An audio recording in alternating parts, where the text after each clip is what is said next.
உட்காரு உட்காரு.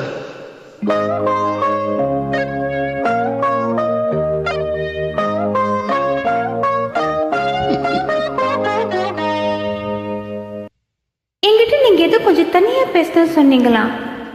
ஆனா அதுக்கு முன்னாடி நான் உங்ககிட்ட கொஞ்சம் பேசணும். உங்களை இவ்வளவு நேரம் காக்க வச்சதுக்கு நான் மன்னிப்பு கேட்க போறது இல்ல. ஏன்னா நான் செஞ்சது தப்புன்னு எனக்கு தோணல. எனக்கு இது பிடிக்கல. எங்க பொண்ணு பாக்குறது சந்தையில மாட்டு பாக்குற மாதிரி இருக்கு.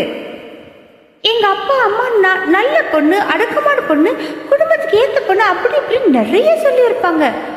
ஆனா நான் அப்படி இல்லை. கோபம், பிடிவாதம், திமிரு, ஈகோ எல்லாம் உண்டு.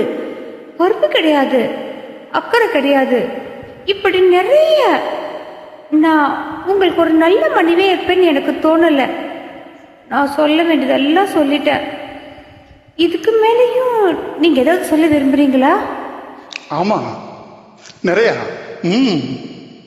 உன்னை எனக்கு ரொம்ப பிடிச்சிருக்கு. உண்மையை தான் சொல்றேன்.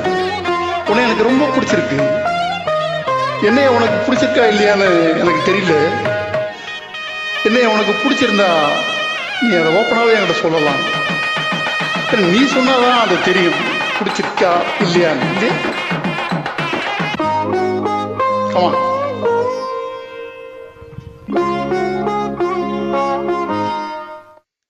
நான் உங்ககிட்ட ஒண்ணு கேட்கலாமா? தாராளமா. ஏன் என்ன கல்யாணம் பண்ணிக்கிட்டீங்க? பொண்ணு பக்கம் வந்த பொண்ணு அவ்வளவு சொல்லியும் என்ன ஏன் கல்யாணம் பண்ணிக்கிட்டீங்க?